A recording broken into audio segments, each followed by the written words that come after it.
யாரா இருந்தாலும் பயப்பதான் ஏன் பயம் இல்லாட்டா ஏன் உன் கட்சிக்காரங்க ஒருத்தர் கட்சிக்காரங்க அவனை பத்தி ஏன் பேசுறான் தவறுதலா ஏன் பேசுறான் உன்னால செய்ய முடியுதா எவரெல்லாம் 2 பேர் பேசுனாங்க அவன் சொந்த காசை ஏதாவது செலவு பண்ணிருக்கான கட்சிக்கு போல கட்சி காசை வாங்கி சுரண்டி தாண்டா எல்லாரும் முன்னேறி வந்திருக்கீங்க இத்தனை ஆட்சியிலையும் எல்லா கட்சியும் சேர்த்து சொல்றேன் இந்த கட்சி அந்த கட்சி தான் இல்லை ஒரு கையில மண் இன்னொரு கையில புழுதி அவ்வளவுதான் இவன் சொந்த காசை செலவு பண்றான் இதை விமர்சிக்கிறீங்களாடா அந்த விமர்சிக்கிறது கொஞ்சமாவது விமர்சிக்கிறதுக்கு ஒரு யோசனை வேணும் இன்னைக்குமே பெண்களை தொட்டுட்டா டேஞ்சர் நீ விஜயும் பெண்களையும் தப்பா பேசுறீங்கடா அதுலேயே உங்க கட்சி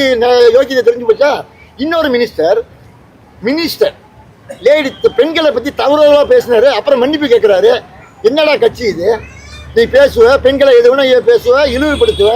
அதுக்கப்புறம் மன்னிப்பு கேட்ப இனிமே இதுக்கு நீதிபதியில இனிமே சும்மா விட மாட்டாங்க ஒவ்வொரு கேஸையும் தானே வந்து எடுத்துட்டு இருக்காங்க இனிமே தவறுதலா பேசினா நீதிமன்றமே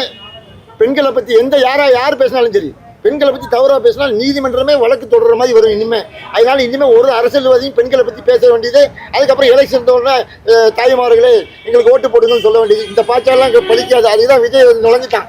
கிண்டி கிளறி எடுக்கிறான் அவன் கேட்கறதுக்கு யாரையா பதில் சொல்ல முடியுது